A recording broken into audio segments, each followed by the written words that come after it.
is Jewel Garland. Let's go ahead and start with prayers, recalling again that prayers are really about aligning our minds in the proper direction. So we're going to begin by paying homage to the Buddha. We just did prostrations, but now we're going to think about all the Buddha's amazing qualities, but moreover, the fact that every one of us can attain all these same realizations that the Buddha attained. So Jana will lead us in the prayers. Praise to Shakyamuni Buddha 3 times in English. To the Founder, the endowed trans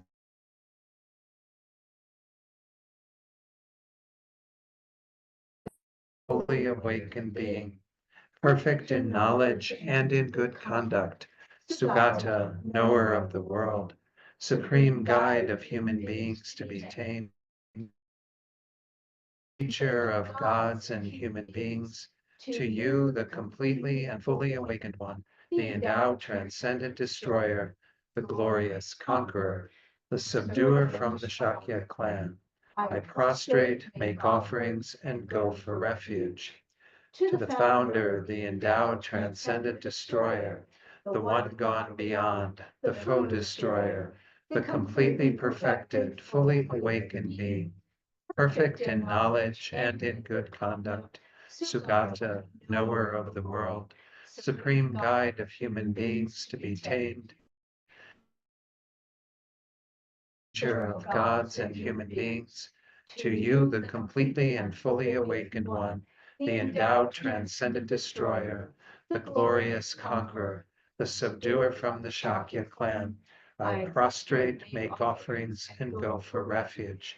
To the founder, the endowed transcendent destroyer, the one gone beyond, the foe destroyer, the completely perfected, fully awakened being, perfect in knowledge and in good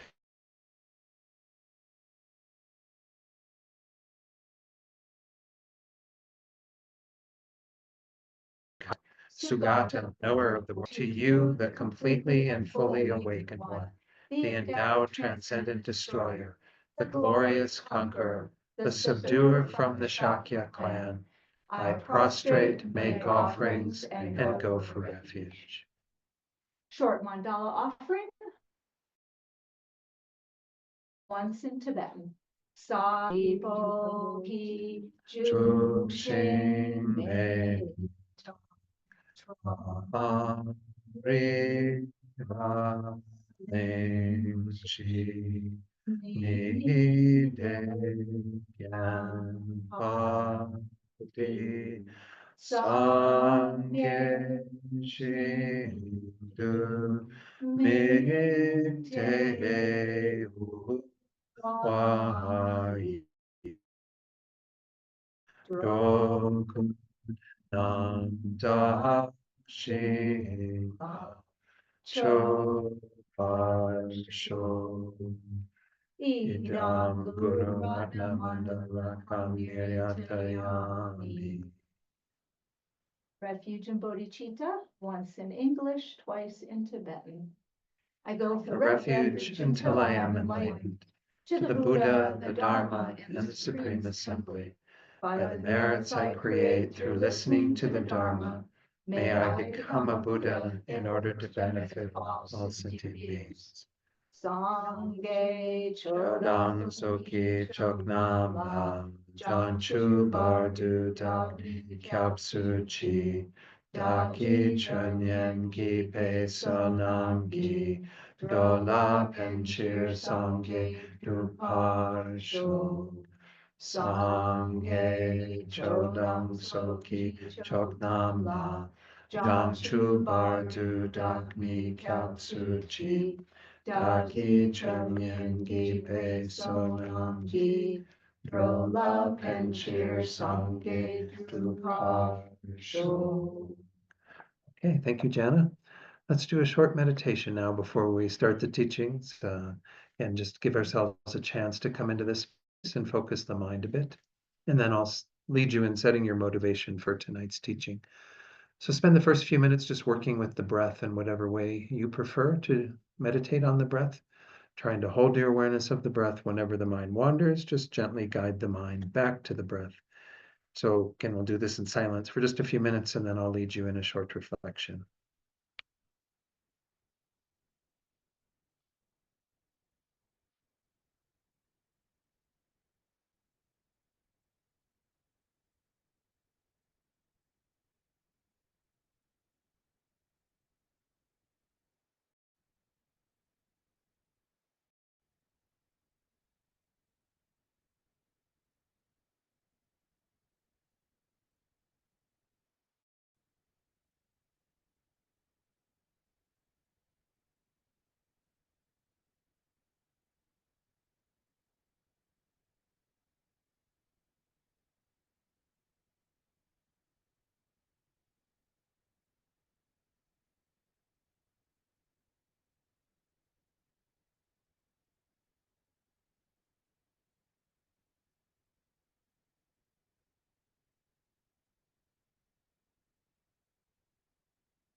Now let's add our motivation for tonight. And our motivation is important.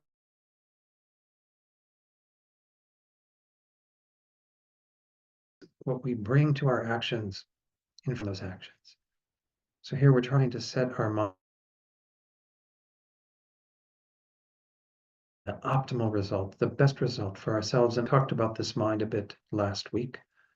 Let's just reflect on some of the main points and one of the techniques to develop this mind we call bodhicitta, the mind that aspires to awaken completely ourselves so we can then benefit all beings. So this starts with an understanding of the equanimity that we want to have towards all beings, to get rid of the partiality that we currently have towards our friends, the difficult people in our lives, the strangers. We have different attitudes towards each of those. As we grounded in anything that is that solid or concrete. Instead, we should have an equal regard for all beings, especially within the understanding that all beings simply want to be happy and don't want to suffer. In this way, they are just like each other and they are just like you. So having some sense of an equal regard is the beginning point, but then we want to bring these beings closer to us by first thinking about the fact that every one of them has been someone very dear to you in previous lives. Some, even in this life, are very close to us, our parents, family members, friends, companions, pets. Because we have had countless lifetimes, every being has been in that role of being someone very dear to us, like our own dear mother, who cared for us when we were quite young and vulnerable, and continued to care for us throughout our lives.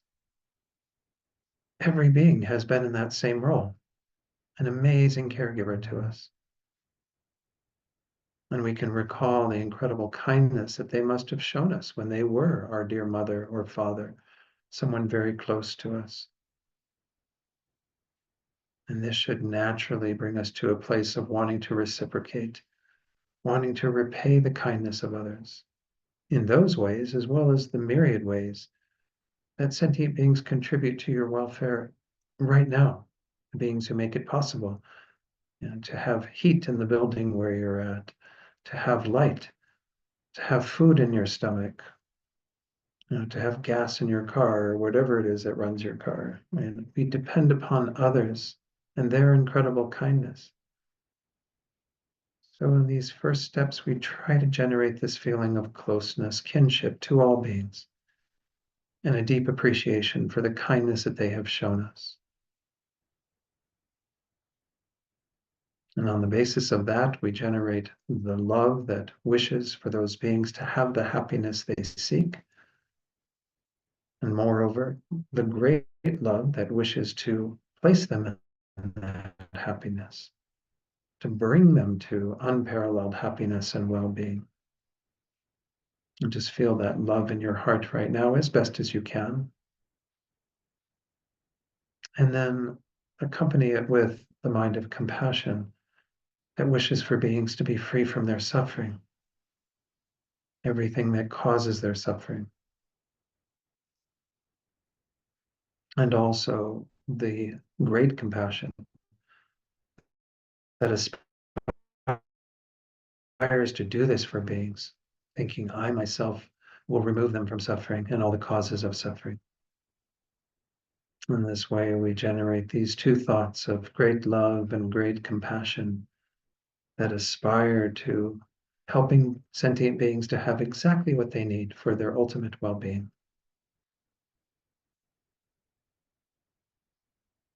And then we generate the thought, and I will do this, whatever it takes.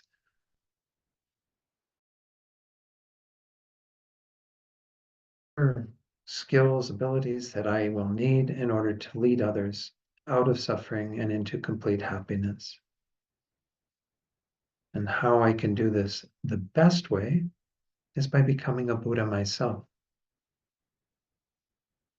If I don't perfect my own mind and my own abilities, then I'm very limited in what I can do for others. So generate bodhicitta, that aspiration to develop yourself completely, to become fully enlightened, a Buddha. So you can then perfectly, spontaneously, and even effortlessly lead all beings to attaining that same state. This is the mind of the Bodhisattva. So bring that aspiration of bodhicitta into your heart so that it influences everything you do tonight, all the words you hear, the thoughts you have, the words you share. They all become a cause for that result.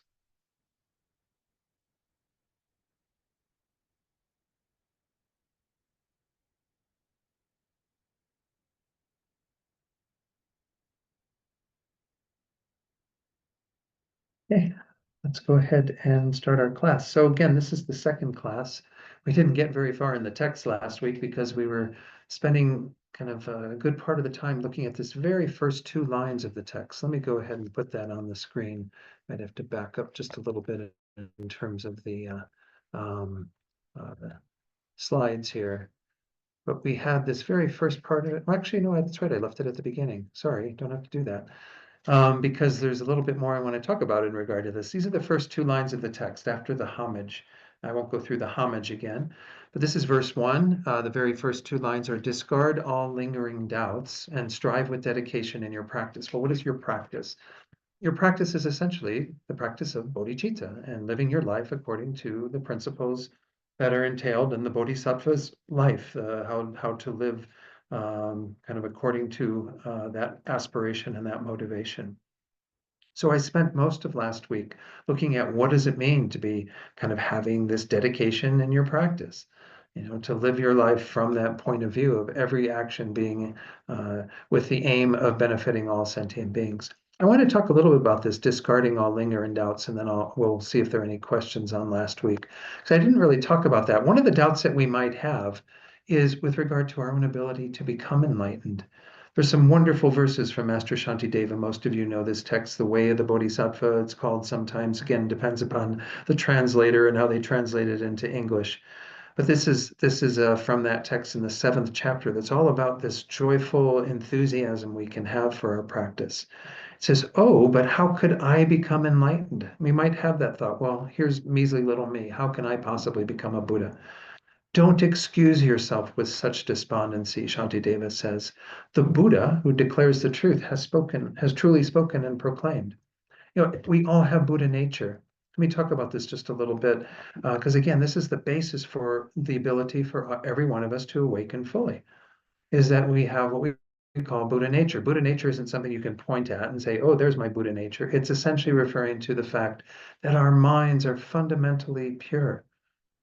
Everything that we have that pollutes our minds right now, which is all the garbage that the delusions that we've had, the ignorance we've had, all of these things that are just kind of carrying forward with our mind from lifetime to lifetime, they're not in the actual nature of the mind. They arise within the mind, but they only arise on the basis of certain causes and conditions, and that speaks to the fact that we then can remove them by eliminating their causes and conditions. This is what the whole Buddhist path is about, essentially. Whether we're talking about attaining our own nirvana or peace, or whether we talk about going beyond that to full Buddhahood, all of these are results that come from purifying our own minds and enhancing all the positive qualities. So again, Buddha nature is referring to the fact that our minds have that ability because they're not in the delusions are not in the nature of our mind. I often use the example of a glass of water. If I had a clear glass of water here and I got some dirt from out in the parking lot there, and I started shoveling the dirt into the water and stirred it up, the clarity of the water would be gone, right? But is it really gone? It's just not there in a manifest way because the dirt is making the water opaque. If I run that through a very fine filter and all of that dirt is removed, well, then the clarity of the water is there. It's just we're not aware of the clarity of our own minds. We're not even aware of our Buddha nature, the potential that we have to free our minds of everything that pollutes our minds. our anger, our jealousy, our greed, our ignorance, all these things are there.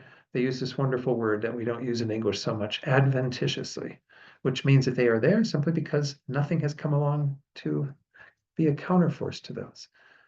All of the Buddhist path is about developing that counterforce, developing the ability for us to be free from them once and for all. So this is what our Buddhist path is essentially all about.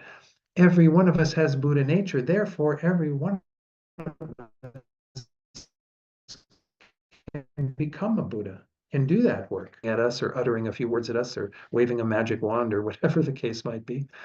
So this is what Master Shantideva is speaking to. How can we have these thoughts of despondency and saying, oh, I can't possibly become enlightened? Well, no, you have Buddha nature. You have the ability to do that. And he says here that if they bring forth strength of perseverance, even bees and flies and gnats and grubs will gain supreme enlightenment, so hard to find. Now, Master Shantideva is not saying that bees in their current state of like buzzing around from flower to flower have the ability to attain enlightenment, because a bee's mind is very limited. It's a conscious being, a sentient being, but it doesn't have the ability to use its mind to purify all these delusions. This is something that's quite unique about our human state, makes our human life very valuable and very precious, because we can turn our minds towards these teachings and actually engage in meditation on them and purify all of these defilements.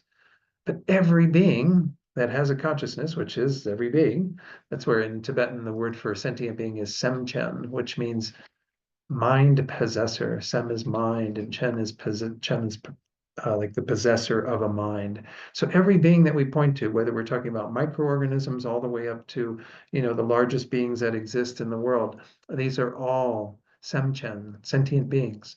They all have the potential to attain Buddhahood. Probably won't do it on the basis of that animal life, but they have that potential. So then continuing, he says, and if by birth and lineage of humankind I'm able to distinguish good from ill and do not leave aside the Bodhisattva deeds, why should I not attain the state of Buddhahood?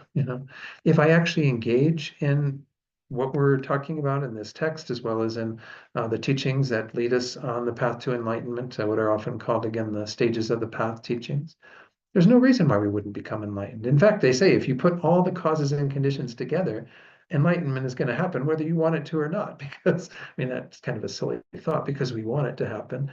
But the idea is that when the causes and conditions are complete, then it is attained. It's just a matter of putting those causes and conditions in place. Yes, Anne-Marie. Can have glimpses of enlightenment before you find a steady state. I think we have the question from Anne-Marie, if you didn't hear it, was can we have glimpses of enlightenment along the path before we attain the final state? I think we have, certainly. They say that bodhisattvas, once you get to where you've developed this deeper wisdom, the wisdom of emptiness, it helps you to remove all of these impurities in the mind. That's where your actual real process of purification begins. It's, there's a prelude to it that we're doing now in order to prepare for that. But once you start embarking on that, you do feel very, very profound shifts in your mind to where again, we could call them glimpses of enlightenment, glimpses of the ability to have that very close, or much closer certainly than it is for us now. But I think even prior to that, it does seem like we do have some ability, even through deep states of meditation, or even times in meditation where we feel the mind becoming very clear and very focused. Something that kind of points to what it is that we're aiming for. And that gets into another topic that we sometimes, that first line of this verse said, abandon all lingering doubts. Well, we might have doubts there about can we attain enlightenment, but we also might even have doubts about, well, what does it mean to be enlightened? What is that state? And is that really a state that exists? So I think our path certainly begins to open small windows to that and the potential that we have to realize that. Nonetheless, they say that as you progress in this purification process, you end up at what's called the 10th ground. There are 10 grounds that you go through to remove different layers of obscurations in the mind. The 10th ground, Bodhisattva, is like that close to being a Buddha, but they say that the qualities of those two there's a huge difference. So I don't want to make it seem like, because I think we throw around this word enlightened a lot, and it's even used in a lot of, I don't want to call them necessarily new age teachings, but sometimes they're of that ilk, where people will say, you can be enlightened now. Well, what does that mean to be enlightened now? What we're talking about and defining as enlightenment is a rather complex process of being able to develop our minds to remove all of these impurities and in the place of them to advance all the positive qualities. So we're talking about something that's not right at our fingertips and yet is there in a latent form, waiting to be made manifest through the practice that we do. So yeah, I think there's that possibility.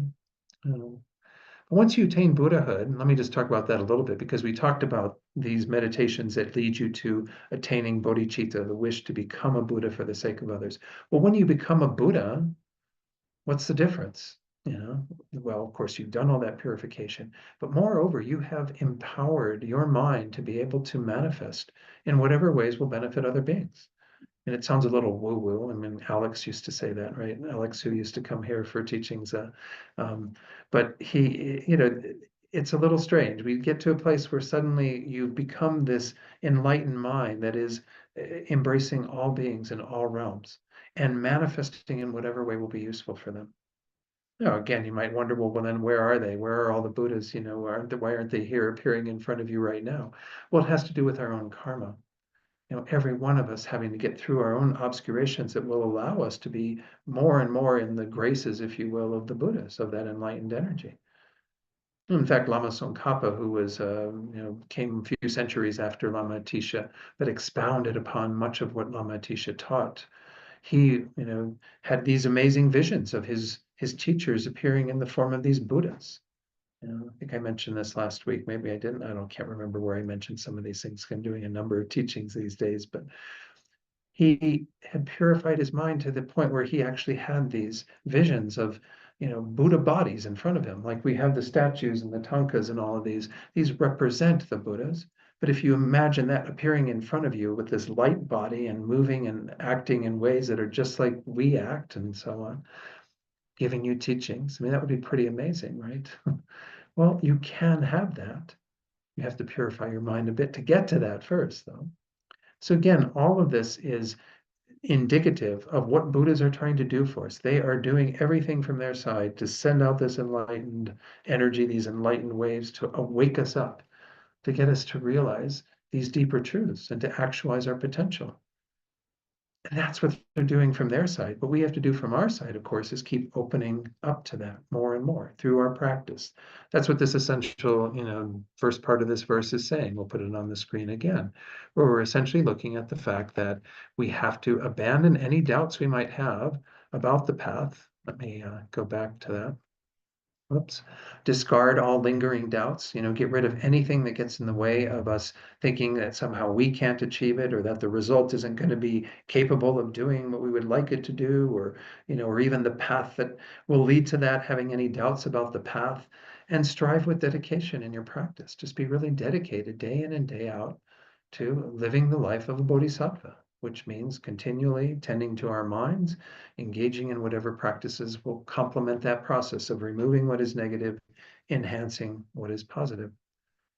So that's maybe enough on that. I don't want to spend too much time on that verse. Keep in mind that we abandon our doubts by what we're doing now, sitting in classes, listening to teachings, studying on your own, meditating, whatever, will help you to develop these qualities. This is the second part of the first verse.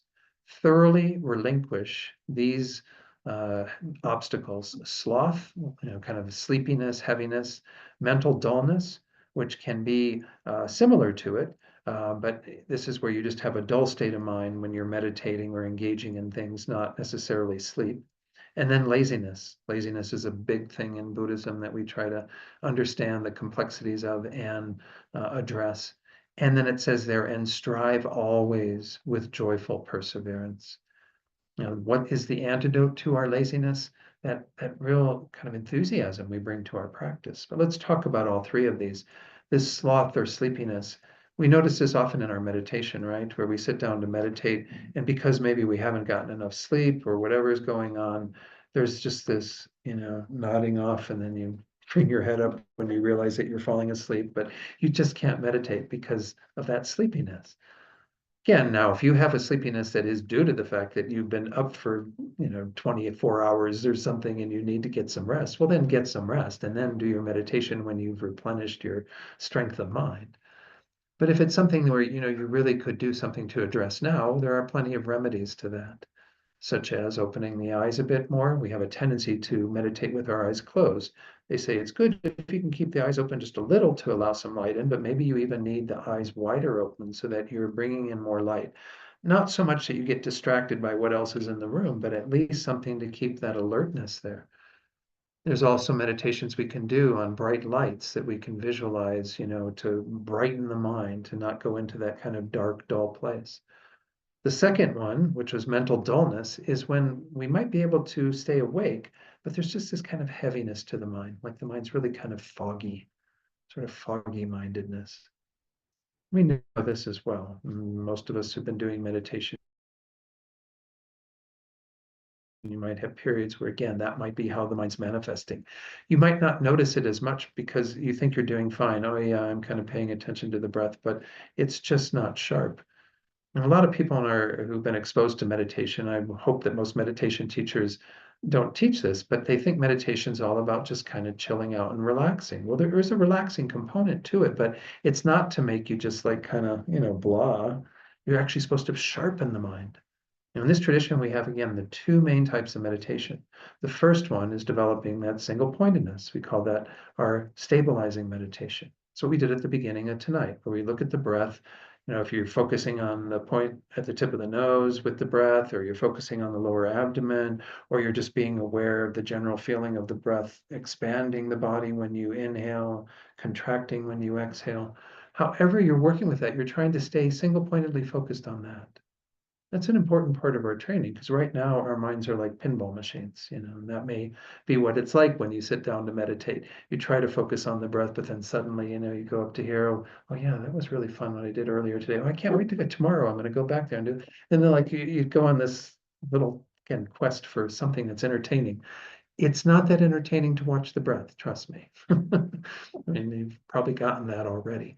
But the idea is that we have to stabilize our mind. We have to bring our mind to a point where we can then use it as an effective tool to change.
Okay, we're back.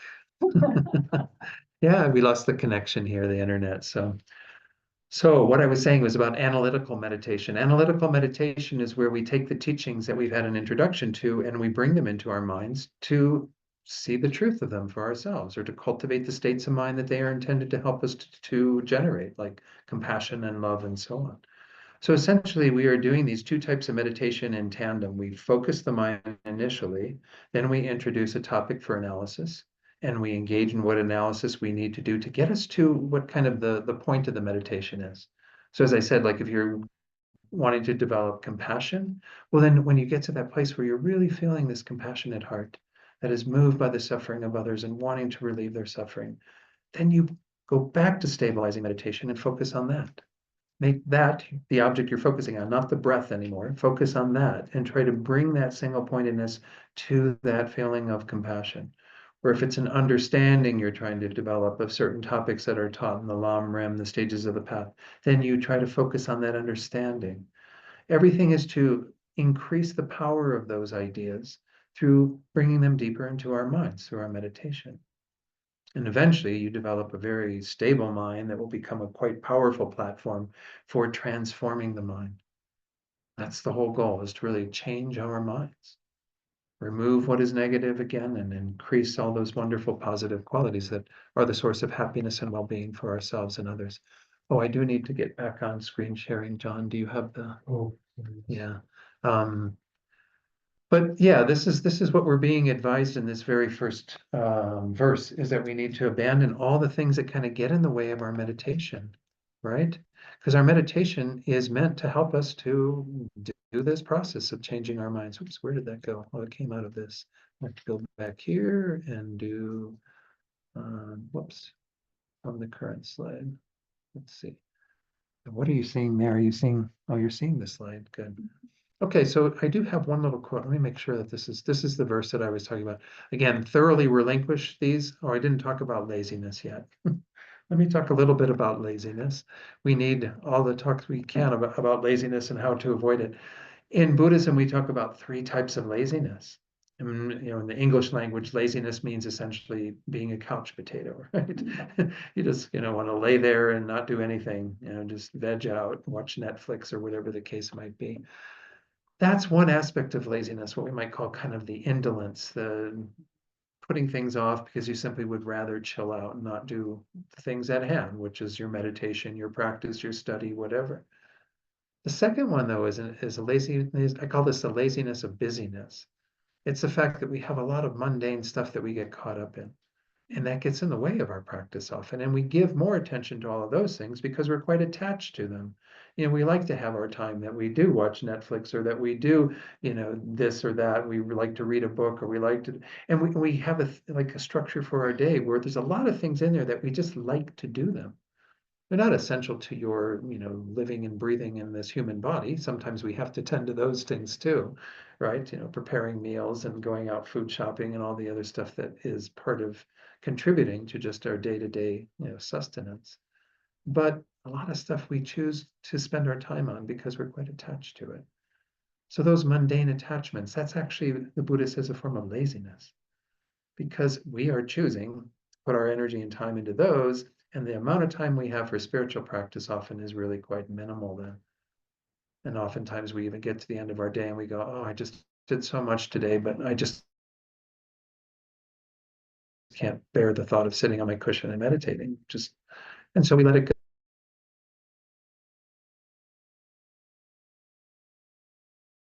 And then we let it go the next day. We let it go. We do throughout our days just focused on mundane attachments. The doubt that we can have about despondency that Master Shantideva was talking about, where he says, don't have this thought that you can't do it. That is actually, the Buddha says, a form of laziness. Because, as I was pointing out, we all can do it. I mean, we might have conditions in our lives at certain times, like if you've just gone through something really, really difficult, maybe you even are experiencing some grief or loss in your life.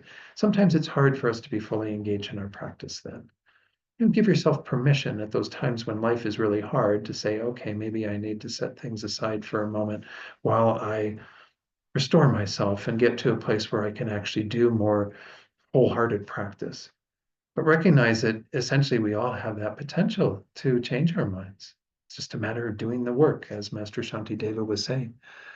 So laziness is something that's pretty pernicious. It's something that we have to be very, very careful that we don't fall into habits of that and then spend most of this wonderful human life just doing things, again, that are not going to be quite so meaningful. That's why oftentimes the remedy to laziness, of course, the main thing is to practice this enthusiasm, the perseverance that was mentioned in the verse.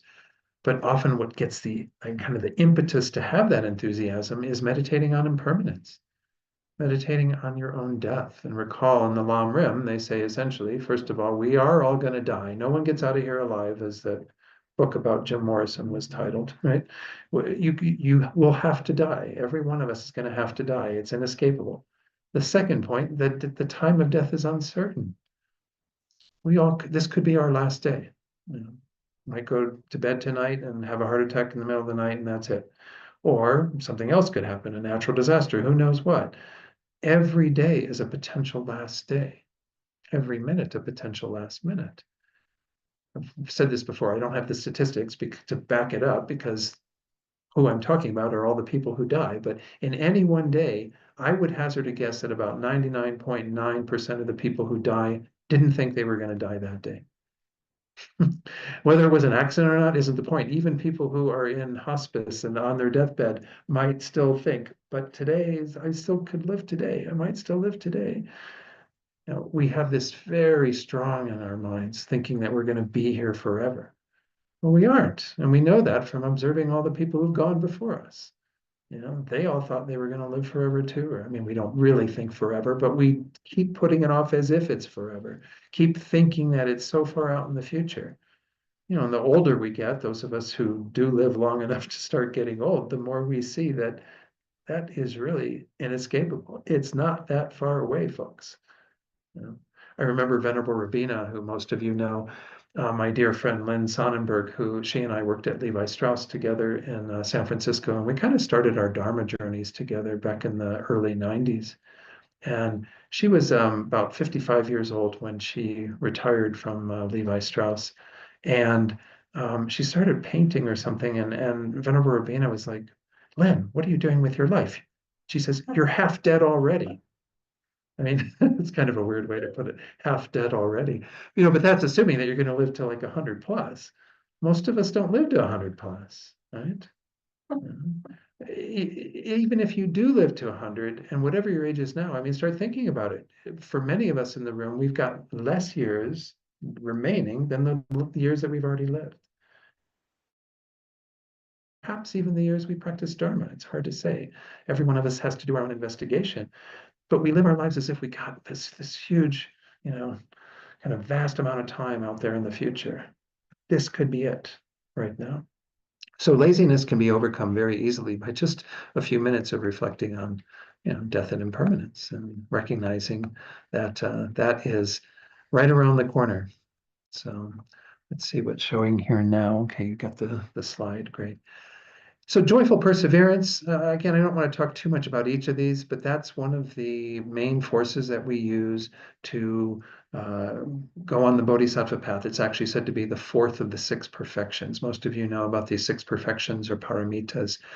They are essentially, take it back off screen again, sorry, and sometimes I'm using that just to get my prompt about what to talk about. The first perfection is generosity. These are said to be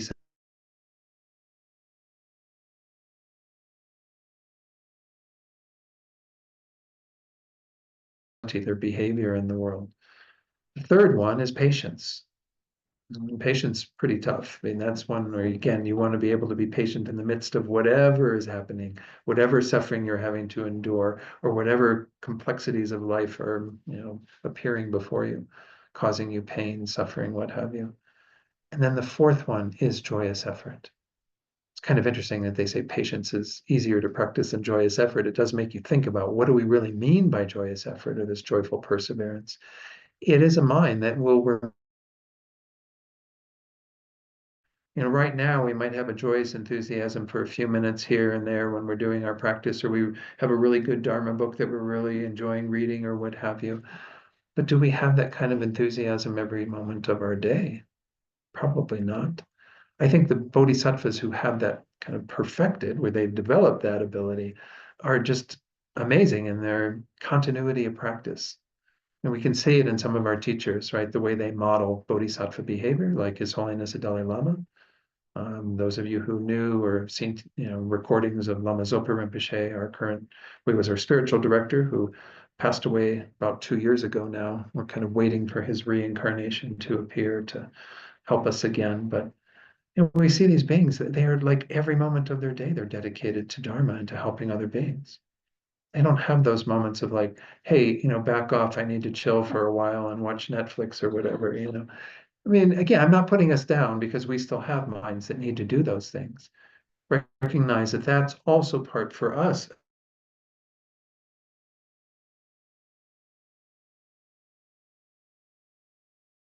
Our joyful perseverance. They actually call that our feast. The fourth one is what's called relinquishment, which means that when we have been fully engaged in stuff, kind of head on and really doing an amazing job of practicing our Dharma, it's perfectly fine to back off for a bit, to recharge, to do what it takes to get the energy back to engage 100% once again. And for most of us, maybe we're not fully engaged, but we at least recognize when we've had a day where we have really done a lot and we feel pretty good about what we've done, there's nothing wrong with recharging your own batteries. That's how you're going to be able to do more the next day and so on.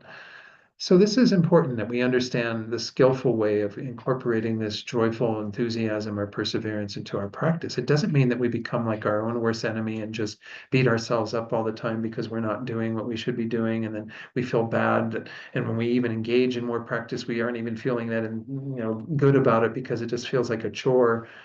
I mean, we should have this joyous attitude. That's actually the third of these four conditions, is to have joy. I mentioned this even in Santa Fe last night at the teaching. The way they talk about that joy is it should be like the joy a child has when they're playing. We've all seen little children, right, that are sometimes even by themselves. They're not even playing with anyone else, and they're just like having a grand old time, doing all these things with their dolls or their trucks or their whatever, and they're just enjoying the heck out of it, right?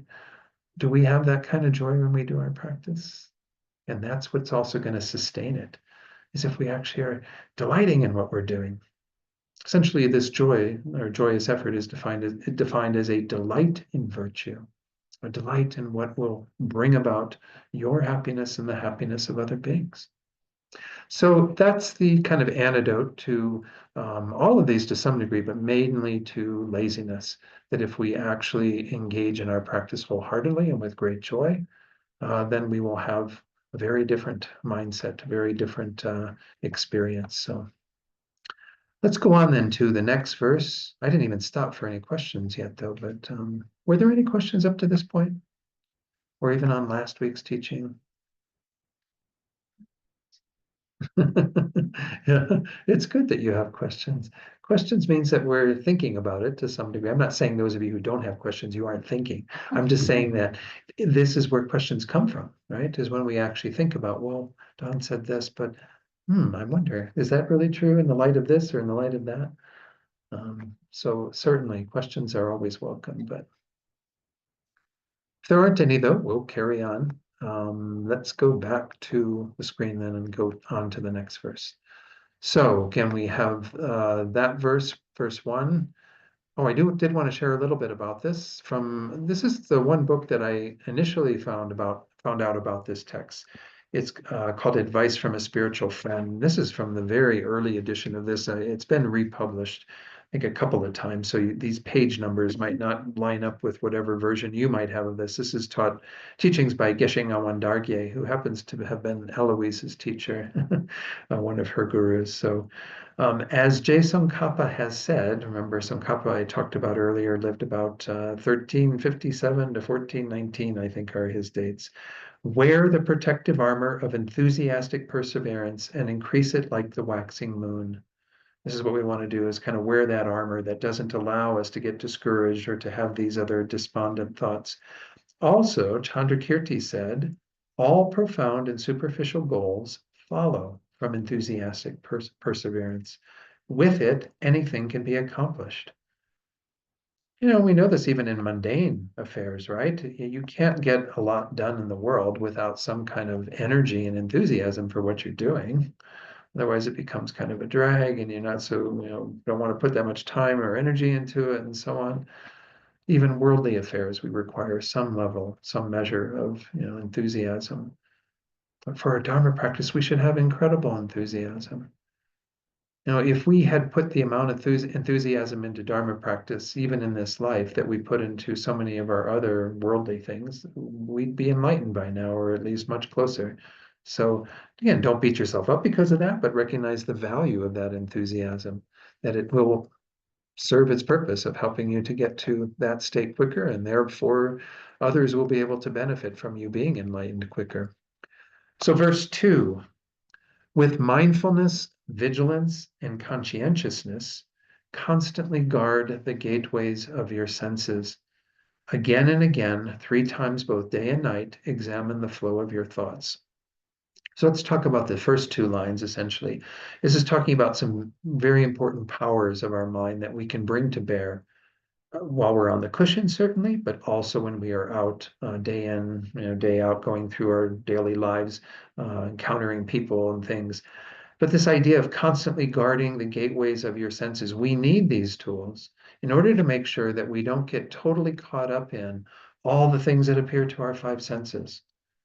This is one of the biggest traps of this desire realm that we live in, as it's called, this world, is that there's all these things that are constantly drawing our attention, right? Delightful sounds and beautiful things to see and wonderful scents and delicious tastes and wonderful tactile sensations. If we go to, I try to get a massage when I can, but it's quite delightful, right? Have someone massaging your body, removing all the stress and tension in your body and what have you. It's very easy to get caught up in all of these sense objects. Venerable Rabina talks about them in the following way. She says, we are like junkies born into a world of junk. If we are doing that with all these sense objects, and it's like a world of junk. Like we've got all these different things that do different, give different stimulation to different parts of our mind and brain and whatever, increasing the dopamine, right? This is the what's it called? The uh, what category is it? It's a neurotransmitter or another. I can't think of the other word for it. Anyway, these substances in the body, like dopamine, whatever. Anyway, we are kind of wired for that to some degree. I mean, physically, so that we can then take in all of this. But our minds are engaged in that as well, right? It's not just the physical body and what's happening there, but we enjoy going after those objects of the senses. So what's being said here? Mindfulness, we all know mindfulness, right? This is a big word in our culture these days, as well as Buddhism. It's the ability to stay present and mindful of what is going on, not forgetting what we are attending to. So on the cushion, it means staying with the object that you're meditating on, whether you're doing your stabilizing or your analytical, not let the mind wander. That's what mindfulness is to keep your awareness there. In our daily life, though, when we're off the cushion, you need to have mindfulness as well, right? Because otherwise, you just let the mind stray and get distracted, especially by these sense objects. Oh, wow, man, that looks great. Can't wait to go over there. And so we become just like, following these things without any real awareness. And this is the biggest problem behind them is they catch us and kind of capture us. The second one was this vigilance, sometimes called introspection. This is kind of an aspect of the mind. They often say it's like the spy in the corner of the mind. It checks in to see what we're doing. And we want to hold the mindfulness, but mindfulness will wane sometimes. If we don't have kind of like the parent looking over your shoulder, right? Okay, stop hovering. You don't need to watch me do my homework. But we need that aspect of our own mind that's checking in to see what the quality of our meditation is when we're on the cushion, what the quality of our awareness is when we're out and about doing our daily activities. To what degree have we gotten sucked into it and caught up in it? Certainly it's easy nowadays, just turn on the news for a little bit or go to some website that, has current events and suddenly the mind's like totally there, engaging in all of that and what have you. I'm not saying that we should ignore all those things, but look at what goes on with our minds.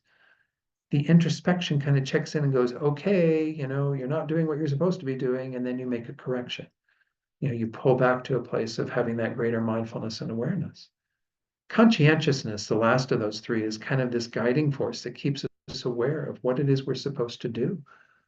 That we want to be engaging in a more wholesome life, engaging in things that are not going to take us down that pathway of only creating unwholesome thoughts and negative actions on the basis of that. Conscientiousness is a much more general force. But through the factors then of our being mindful, trying to stay present with what it is that we're supposed to be doing, checking in through our vigilance or introspection to make sure that we are doing that, and then having this underwriting conscientiousness that says, and this is how I want to be. Every morning making that determination that we're going to live our lives as aware and engaged in the Buddhist teachings as possible. That's how we're going to make a big change. So then in the second part of this verse, having looked at these factors and this idea of guarding the gateways of our senses, is some advice. Now it says 3 times. Alex Berzin, who also was a student of Geshe Ngawang Dargye, he has some teachings on this, and he says this doesn't really mean just 3 times. Like, okay, I checked in the morning, I check in the afternoon, and I check in the evening, and I've done my job. It really means check it all the time. Again and again, throughout the day and the night, examine the flow of your thoughts. So it's kind of interesting. The first one seems to be mostly about the senses, which is our sense consciousnesses, which are not intelligent consciousnesses. This is the way Buddha talks about them, at least. He says our sense consciousnesses are just like receptors for all of that data that we bring in from outside. And as such, because they're kind of dumb consciousnesses, they aren't the ones that are really causing the problem. They're just taking in that raw data, right? Oh, a smell comes over here, and then a delicious taste comes into my mouth, and then all these, they're just taking that information. It's our thoughts that actually are the major problem.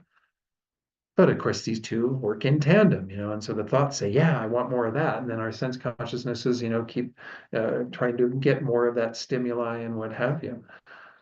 But our thoughts are the biggest problem. Yeah, Anne Marie. So I guess what confuses me so much about that is, that shouldn't all these things like the beauty of nature and the wonders of other animals and birds and stuff, shouldn't that deepen your feeling and your awareness? And why should you guard against it? Well, so Anne Marie's question has to do with, these things that we might call kind of, I don't know what the right word would be, pure experiences of things through our senses, such as, being in nature and being, observing animals. And I think we have to be careful, because it's not that the Buddha is saying that there's going to necessarily be something wrong with that, because we can use those types of experiences as a doorway to enhancing our well-being and even our connection to others, right? It all depends on our thoughts that we bring into that. But nature can be an escape for a lot of people too. Nature can be some place where they start to think that this world is better than it is. The Buddha essentially taught the very first noble truth, the truth of what's called suffering, but I prefer to use the word dukkha, the Sanskrit word dukkha. Dukkha means that it actually is unsatisfactory. And the most blissful experience you can imagine having in nature is still faulty for a number of reasons. First of all, it can't be sustained. It's not something that you can, you can't sit there in nature for an eternity and experience that blissful feeling that you get from watching a beautiful sunset or being, out among the pine trees and the smells and whatever else that you're experiencing. So those things, they're conditional. They don't really do the trick. We have to go back to them again and again, just like any other sense object.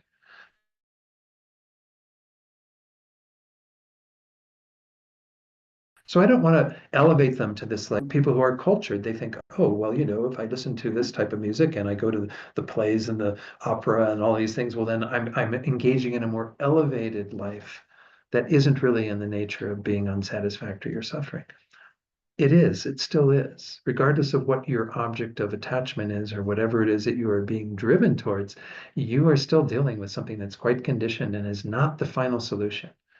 And that's the tricky part of it. So I'm not saying don't go out in nature and enjoy that and use it as an opportunity to deepen your sense of spirituality and connection to others. It can be a very powerful doorway in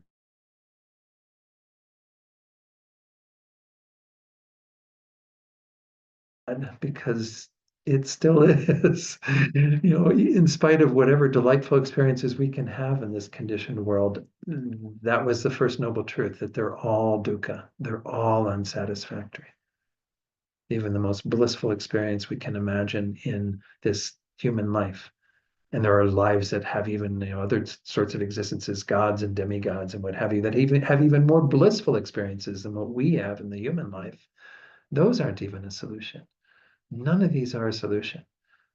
So when we talk about this, going back to this guarding the senses, there is still an element of that even when we're out in nature, where we have to make sure that we don't kind of suddenly we start having these thoughts of like, what's so bad about samsara? It's a beautiful place. Look at the birds and the trees and hearing their song and all of this and thinking that it's a paradise.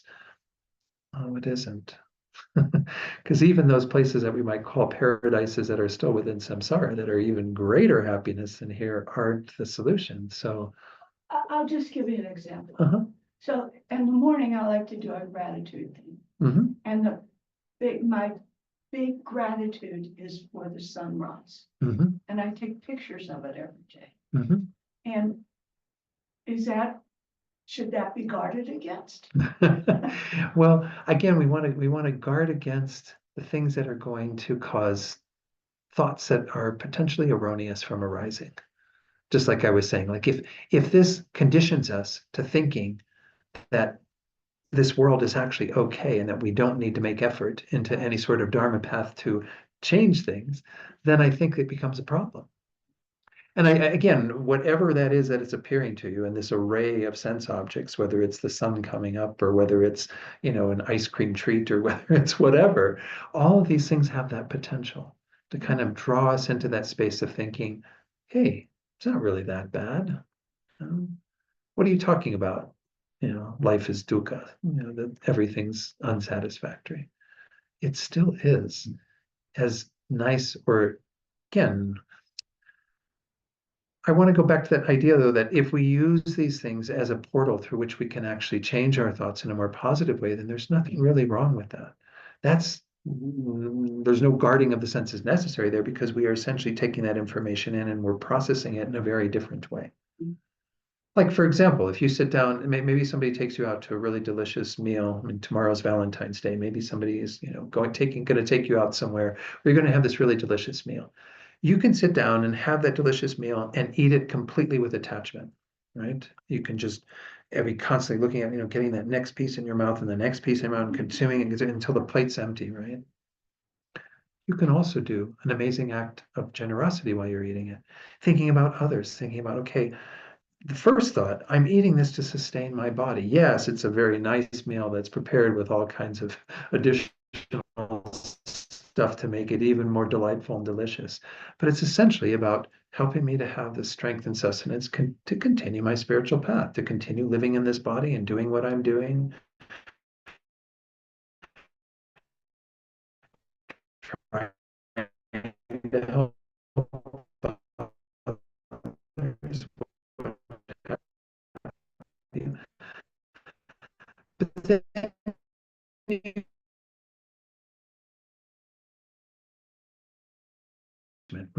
we're going to want them to have happiness, want them to be in a state of some measure of well-being, even if it's only temporal. Try to think even greater things beyond that. Wouldn't it be wonderful if I could offer enlightenment to other beings, if I could help them to have the happiness that they seek at a much deeper level? Mm-hmm. So you can transform any experience that is a normal partaking of things through the senses into a meditation, into something that becomes really powerful. Or you can continue to eat it with attachment and only essentially create non-virtue, because you're only strengthening your patterns of attachment.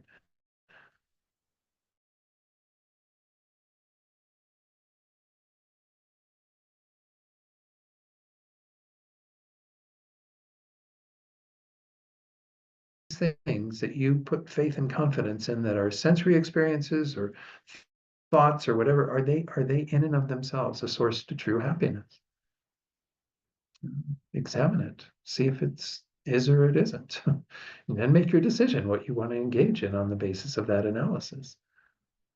I think that's the one thing we really do have to, again, be attentive to is what is truth. The Buddha came, and I'm not saying again that there's some sort of absolutism about what the Buddha taught. The Buddha, in my estimation, most of what he taught is, again, things that can be analyzed, investigated.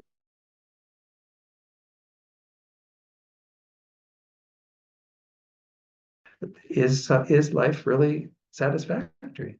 Everything that you experience, and the fact that, let's just talk about the fact that you're going to get ill, you're going to age, you're going to die, all those things that are in the overall bracket of what you are experiencing day to day. Does that make life this wonderful, great thing? Yes, it's use. But if we just live our lives solely trying to get our measure of pleasure out of every moment that we can, sucking the marrow out of life, as Thoreau said, just is that really going to be satisfactory? Is that really going to make our lives meaningful? So again, I don't want to go too much on that, but I think we have to be careful with some of these things, like you're mentioning, Anne Marie, and not get too captivated by them as if they are some sign of the perfection of samsara, when there is no real perfection in samsara. There are things, and another thing we can do anytime we experience something good, that pleasurable meal or whatever, is rejoice in the merit we created to have that.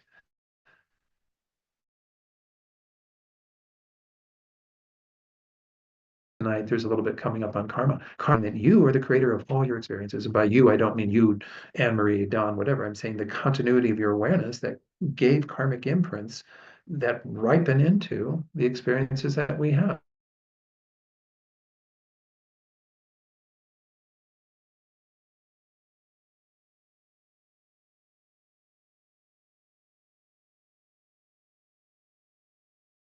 Some, pleasure and happiness that keeps me somewhat content. All that came about through your own efforts. So rejoice that you did that and rededicate your life to creating more virtues so that your future existences have the same opportunities, have the same conditions that will lend themselves to having a meaningful life. So everything can be framed in Dharma. We often use this idea of kind of through Lam glasses, again, Lam being our path teachings. If we are studying a particular topic and meditating on it, then we should try to experience everything that appears to our senses or in our thoughts as a doorway to understanding that, a doorway to increasing our awareness of that. It becomes very powerful. Then we kind of live.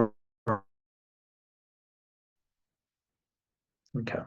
Yeah, Jana, please. So guarding the gateways of our senses is really about avoiding attachment, right? Is that like the delusion that we're trying to work with that? Yeah. So it's not that it can also, I think it can also be the aversions and things aversion, too. exactly. Yeah. So, attachment being my personal biggest, I always think of things in that way. But as we've had teachings on, it's not that if we see something, taste something, hear some, music, whatever, not that we can't have pleasure in it, we can't enjoy it. Mhm. It's when that crosses the line into attachment, i.e. the chocolate cake. I gotta have 2 slices, 3 slices. So realizing that's not the source of our happiness, because if you had to listen to that music for 20 hours, it would become aversion. Right. If you had to eat the chocolate cake over and over, it would go from this is so wonderful to I'm gonna die. Right. Or at least throw up. Trying to avoid it. So that's what Yeah. that verse is. That So, what that verse is Yeah. about? So again, just in case it's not in the recording, Jana's question was about, are we mainly trying to avoid these delusions that arise on the basis of these sensory experiences, such as attachment or the aversion towards things that are, the music that we can't stand to hear or whatever? Yes, I would say that's the main thing. But recognize also that it's a process, and sometimes what we have to do, if we use the example of addiction in our society, like alcoholism, someone who is an alcoholic and really recognizing that in themselves and wanting to change their patterns of behavior so that they can avoid that manifesting and being, controlling their life. Again, we say they will still be an alcoholic, but they just won't be engaging in the behavior, they oftentimes have to separate themselves from the object first, right? You have to get all the liquor out of the house. You can't go out to the bars with your friends. You can't do any of those things that are going to put you in proximity of the object of attachment that you have that is drawing you in because of your addiction. So I think we have to recognize that there are potentially for many of us a necessary step of detracting or getting away from the object, saying take the object away now, get the candy out of the house, get whatever it is that we feel is kind of a problem for us because we see how distorted our minds get when we are relating to those objects. And then we can maybe find the room in our minds later to do what you're saying, partake of them without the attachment arising, engaging in the pleasure that we derive from those without that grasping mind. Right. And that is possible to do, absolutely. Right. So it's like, Mhm. I don't have time for practice because I really want to watch this show. So separating, yourself from that, Yeah, then you really do have time for practice. Yeah. But yeah. Okay. Until you get your practice down and you got your regular habit of it and you've done it for your 45 days or whatever it takes to establish that habit. Yeah. And then you might be able to introduce, going back to it and saying, okay, now I'll watch Netflix for an hour or I'll do whatever, whatever the case might be. If we don't have that kind of inner discipline, then I think it becomes really hard. We just feel like there was this interesting phrase that we used in Tai Chi when I studied Tai Chi Chuan in San Francisco. That's called being double weighted. In Tai Chi, you're very much about moving the weight from one side to the other, and if you're double weighted, it's problematic because you have your weight on kind of both. And if we're engaging in our lives double weighted in a sense, oh, I've got my Dharma practice, but I still have all of my mundane stuff that I'm really attached to. Well, they become kind of opposing each other because Dharma is about removing the attachment and my mundane life is about increasing my attachment. So what is it, 3 steps forward, 2 steps back? It's more like 3 steps forward, 3 steps back. You just, don't really do anything because you're not really getting single-pointedly focused on your practice. Once more, this is not advice right from the get-go, because most of us need time to let go of those things and work with them. But oftentimes, as I was pointing out, you need to say, okay, I'm just going to shut the door on those things for a while to really focus on what is it like to develop a deep practice and, put my time and effort into that. Then I can let the door open a little bit and say, okay, how can I be with that in different ways?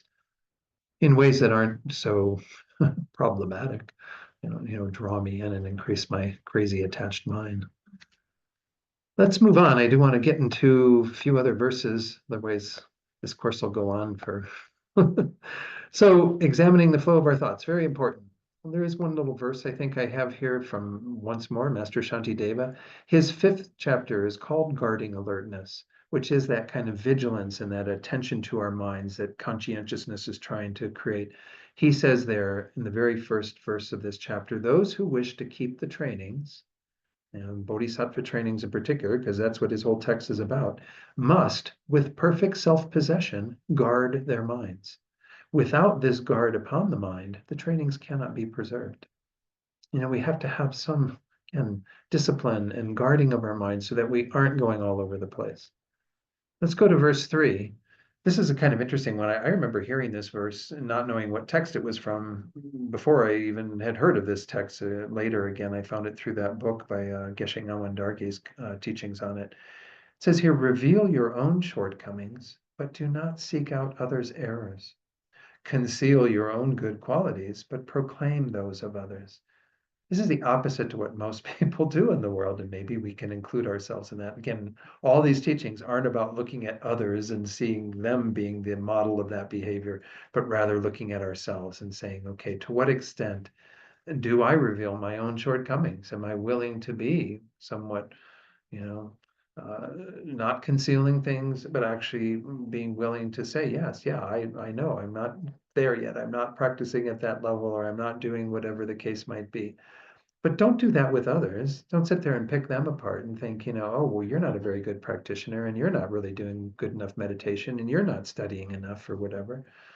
And we might not do it even beyond practice. We might just do it with everyday stuff, pointing out the faults of people that you work with or whatever. Now, if that's your job, if you're their supervisor and you're trying to help them to be a better worker, That's very different. Here we're talking about kind of a bit of a mischievous or malicious mind that's kind of just wanting to point out the faults of others. We don't even have to say anything about them. Look at how frequently just our mind starts judging the faults of others. My gosh, anyone appears and they start doing something or saying something that we think is just really stupid or really, how could they be that ignorant? How could they think that way? Da, da, da. Suddenly we've got all these judgments.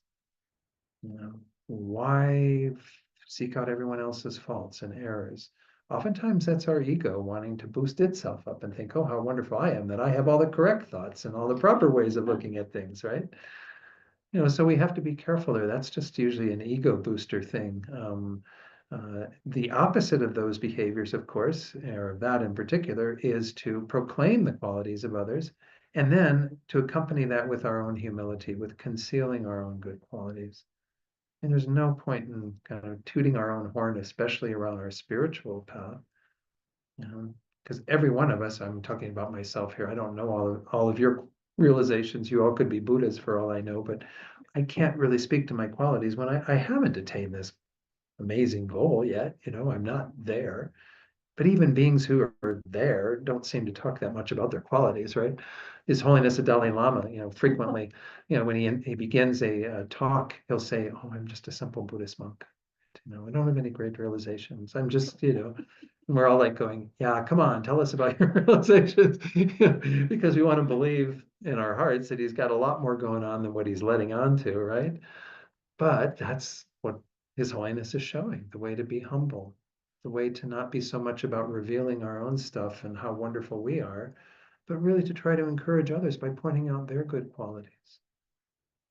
How wonderful that you've been working on your mind and really developing, good understanding or whatever. I mean, just all the things that encourage other people, and whether it be about spiritual practice or about mundane things, it's a useful place to be, to really looking at the qualities of others and trying to nurture that and grow that. The very first Bodhisattva vow, some of you in the room have taken your Bodhisattva vows. The very first one is avoiding praising oneself and belittling others out of attachment. So, how often do we praise ourselves? Now, again, it's very different if you're in a job interview and somebody's saying, okay, tell me a bit about yourself and what you've done. You don't sit there and go, oh, I can't praise myself, so I can't say anything. You give them the information. You don't do it in a highfalutin way where you think you're, Buddha's gift to whatever.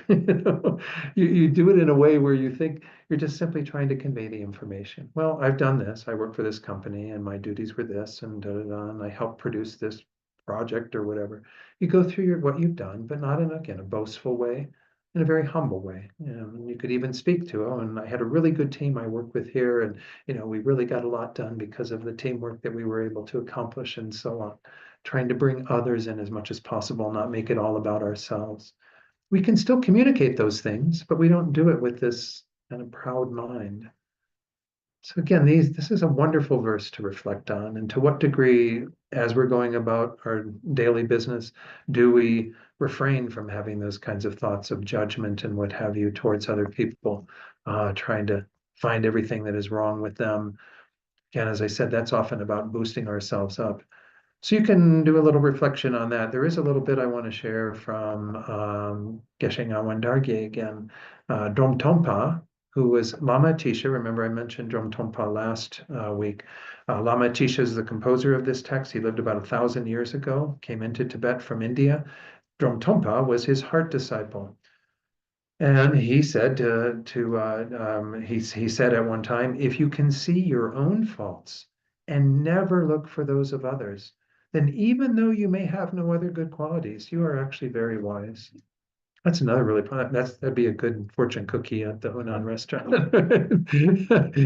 Even if what we can do is just see our own faults and not be picking at others, that's already an amazing quality, regardless of whatever qualities you have.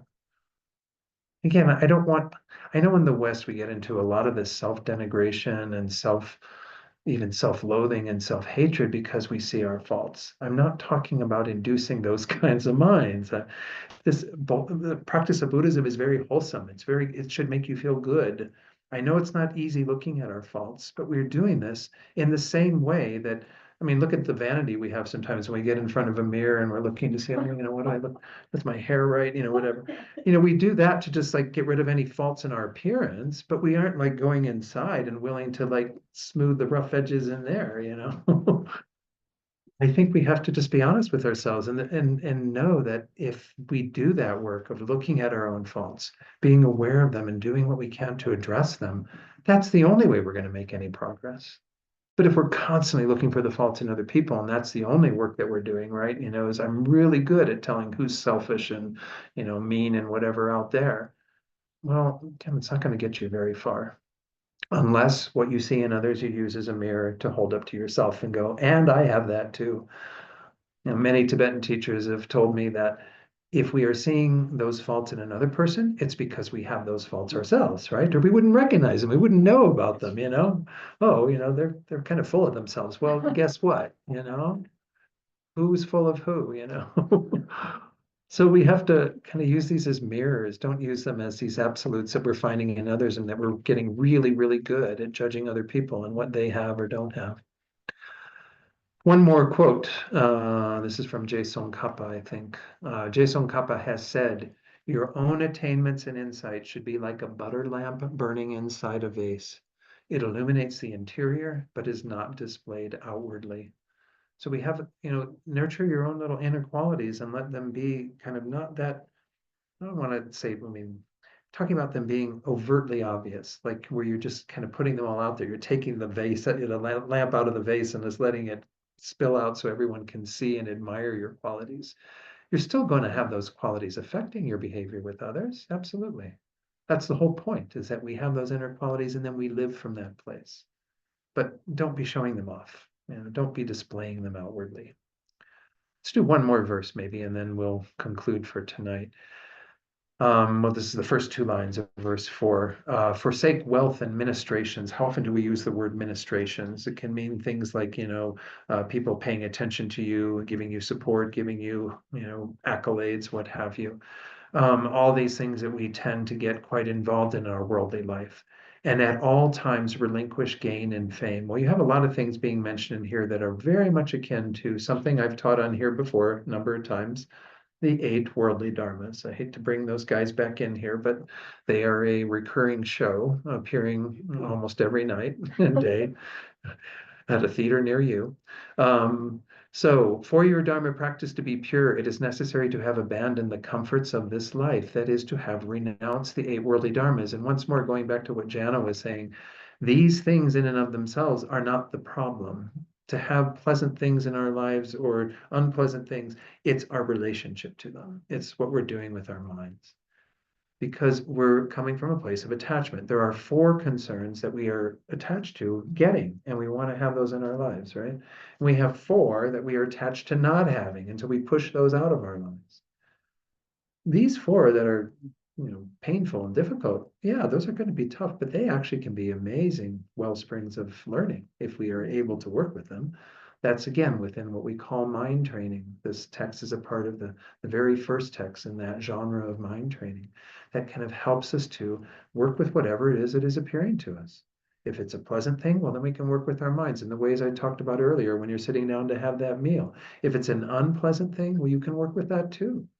You can find ways to actually enhance your mind and your qualities on the basis of experiencing suffering or problems. So I won't spend too much time on this tonight because I have taught it a number of times, but let me introduce you to these 4 really quickly.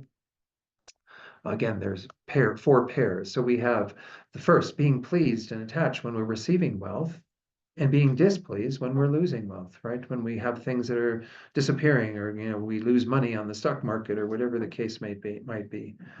Then the next pair have to do with experiencing those pleasurable, delightful, wonderful things and having more miserable or suffering things, being pleased when we are experiencing the first and displeased when we are experiencing misery. Again, misery is a tough thing to go through, but you don't have to have an unhappy mind when you're dealing with it. That's the whole point. Being pleased at being famous, having, some good reputation and so on, and then being displeased when you're in disrepute. And then being pleased when you're being praised and displeased when you're denigrated or criticized. again, I don't want to spend too much time talking about them, but if you look at your life honestly, you'll find that those are what you're vacillating between generally throughout the day, especially that second pair. Sometimes that second pair is called comfort and discomfort rather than pleasure and displeasure. You know, we are so drawn as human beings to things that are comfortable for us, right? And we want to sit in, I call this like our inner Goldilocks. Remember Goldilocks, the three bears? It's like that driving force that is always looking for everything to be just right. You know, we want the temperature of the food to be just right. We want the chair that we sit in and the bed that we sleep in to be just right in terms of the comfort level. And we want our clothes to fit us just right. We want everything to be just right. And it becomes a huge force in our lives of just being attached to that and getting disappointed on the other side of the equation when it's uncomfortable, when it's not feeling right. And people get so bent out of shape on these things, right? Oh, the temperature, it's too hot in here, it's too cold in here. It's it's silly. We do spend an awful lot of time preoccupied with comfort and discomfort. Venerable Rabina told me once that she finds that pair to be the hardest one to work with, comfort and discomfort, because it's really driving so much of our day, right?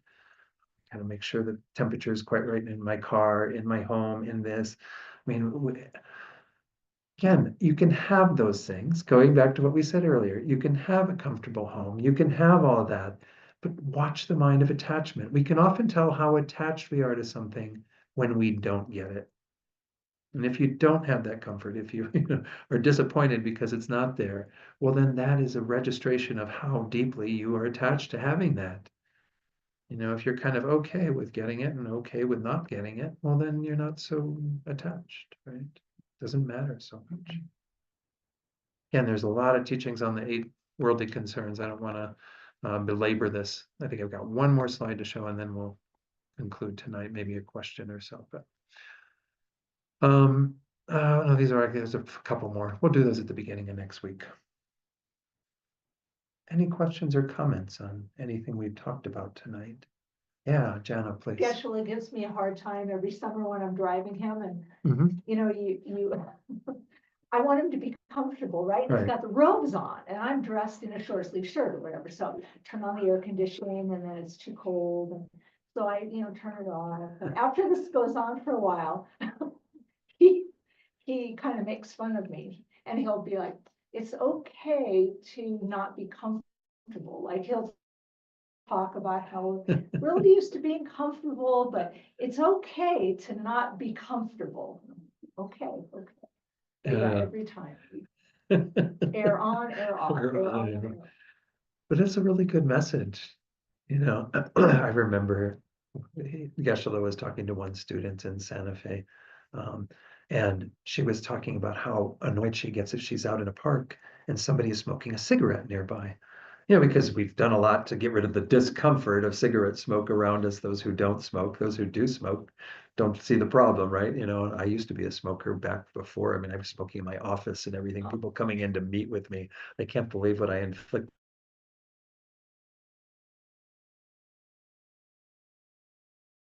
People, but they ask Geshe, if like you're somewhere and somebody's smoking a cigarette around you, I move closer. I was like, whoa, I'm not there yet,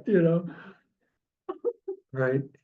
I have my own thing around scents and being around scents. Some of you know this about me. I mean, it's a trigger for me in terms of not sleeping well sometimes if I'm in a lot of, scented things and whatever.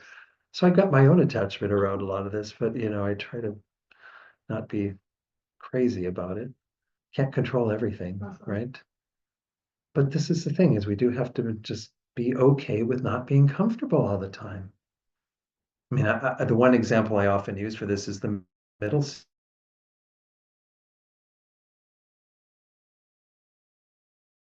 signs, right? And I point out that there's nobody who reserves the middle seat in advance, right? Like, I want that seat. I want the seat between two people where you're kind of like this and trying to, maybe Geshe wants that seat. So there'll be some times where I don't get my southwest position in the A and B section, and I end up in the C section and end up in the middle seat. And I just go, okay, it's my turn for the discomfort of the middle seat. It's okay, you can, if it's like a 10-hour flight, yeah, maybe it's gonna be really problematic, but if it's like a 2-hour, 3-hour flight, you can probably survive. We've all survived middle seats. And depending on your karma, you might have somebody like me sitting next to you who's just sitting there. Or you might have the guy sitting next to you that's like this. And constantly, doing things, or the person behind you who's kicking the seat, and all the other stuff. There's lots of stuff you can find on a plane that are Puts the seat back. in front of you, yeah. See, these are all examples of, again, the discomfort that we experience, and then again, how we see how strongly our minds get, how am I gonna deal with this? Yeah, If you're kind of seeking discomfort, what do you think about self-flagellation? well, I think I don't know that I'm saying that these folks are seeking discomfort. They are gonna be okay with discomfort. Now, when Geshe-la says, yeah, I move closer, if there's somebody smoking, there might be times when we sort of test ourselves about what is it like to expose with our minds in the space of something that is uncomfortable for us. Self-flagellation gets to be another type of practice, I think, or, the Buddha himself when he was Prince Siddhartha, on his spiritual path, it said that he had experienced the self-indulgence of the palace life, right, where everything was there. It's the first column of all these things, all the delicious, delightful things, all the wonderful stuff, everything being good, being praised, being honored, what have you. And then he went to the life of an ascetic, and part of his spiritual path was this self-mortification, where he actually even, there's drawings, paintings of the Buddha with all of his rib cage showing, and it's just skin and bones, as they say. And then he said this wasn't a path either, right? These are two extremes. Generally, we say head for the middle way, but we might have times even in our middle way practice where we need to test and see, well, what is it like to be in an uncomfortable situation? What is it like to reserve the middle seat? I mean, it's kind of taking a hit for the team, right? The rest of the team and all the other people on the plane, and you're going to take the middle seat so that they don't have to sit in it. As a practice. Yeah, as a practice, why not? Yeah, I find myself jumping at that aisle seat. Anyway, take care, Alexia. We need to wrap things up. It's already 7:33, but if you have another question or comment, week, I just might want to remind people that next week I will be here physically, and then I will be online for a couple of teachings because I'm heading to California on February 28th. And I'm sorry, it was too uncomfortable to come up here, get up really early to get all the way down to Albuquerque for an 11 o'clock flight. It just was a bit much. So I hope you understand my choosing to be a little more comfortable sleeping in my own bed and driving from Santa Fe to Albuquerque that next morning. And then the following week, I'm in California and I'll be teaching online from there. That's the first Thursday in March. And then the second Thursday in March, there won't be a teaching, but I'm hearing that Alexia is going to be in a play, and a lot of you are going to go see the play, The Trip to Bountiful. So anyway, if you want to go do that on the 13th of March, that's the week I'm leading a retreat, so I can't really fit this in. But let's do our dedications. We have the dedication list. It's right there on the chair, yeah. Jana's going to share the dedications. Let me point the camera at her so I can do that. We dedicate the merit created by listening to this teaching to all beings everywhere on every prayer list. We specifically dedicate for those experiencing obstacles: Mary Jo, Matt, Doug and family, Elena, Betty K, Aileen and Doug H, Sarabi and family, Diane and Andy, Louise B, Kathy N, Mary Jo, Jenny L, Jana. We also dedicate for those experiencing illness: Alayla, Jim B, John B, Mary Jo, Bill B, Patty R, Tanya, Betty K, Elena P, Cheryl Holloman, Megan M, Aileen H, Taryn A, Andy L, Baby Marima and Taddy, Jill Whitemore and Mary Jo. We also dedicate for those who have died recently or who are dying: Bubba the horse, Leonard's kitten, Legend the horse, Isaac Padilla, Aileen, airliner, aircraft tragedies, Nathan, Knowles, Jay, Healy, Mike Flood, all those affected by the Los Angeles fires. Anybody else? Yes, I'd like to, for the death, Steve Legend, please. Steve? Yes. Thank Okay. you. And then any other beings that we're holding in our hearts, we dedicate for them as well. Then let's go ahead and let me turn the camera on. So you don't have to worry about being, well, you could be on camera leading the prayers, but it doesn't. She figured that would be the case. Let's go to the prayers. Sorry, get those on screen. Where's the thing here? It's behind my, there. Okay, now I can do it. All right. Is it up there? It's not up there. No. That's weird. You know what I might do is, let me stop the share. And I think this just takes a second. I just have to go back to this and then get out of it, because I think that's what's blocking it, is the that other screen being there from the PowerPoint. No, it's still not there. Okay, let's just go to the prayer books. Some of you have the prayer books in front of you if there's a need for them. General dedication prayer. Gewadi No, do the Lama Sangye.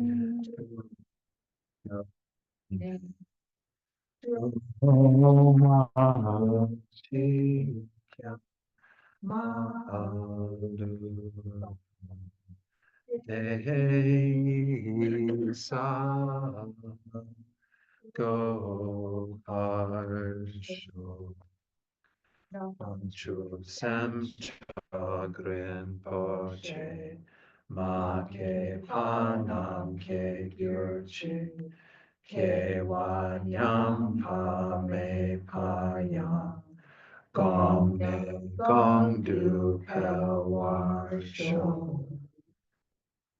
Long life prayer for His Holiness Dalai Lama. The The wish granting, wish fulfilling jewel, jewel. source of every single benefit and happiness in this world, to the incomparably kind Tenzin Gyatso, I beseech, may all your holy wishes be spontaneously fulfilled. And for the swift return of Lama Zopa Rinpoche, Fearless teacher and assembly of the children of the victorious ones, Travakas and Pradeka Buddhas, victorious Losang Father and Sons, along with the lineage masters, all the objects of refuge of infinite lands, please bestow the virtue and goodness of accomplishing this prayer here and now. Holding and spreading the Muni's precious and complete teachings through explanation and practice, you are the armor of patience that is never discouraged. Incomparable venerable Guru, to you I make request. While striving single-pointedly for the sake of the victorious one's teachings, the sole gateway through which all benefit and happiness emerge, and from other living beings, you suddenly departed to peace. What a great loss! Nevertheless, through the undeceiving truth of the blessings of the ocean of the three jewels and the great waves of bodhicitta of the children of the victorious ones, may the smile of a reincarnation swiftly beam in glory for fortunate souls. Okay, thank you all for joining tonight and being here in the Gompa as well as online. And thank you, Jana, for leading the prayers. Any other announcements or anything, John or Sarah?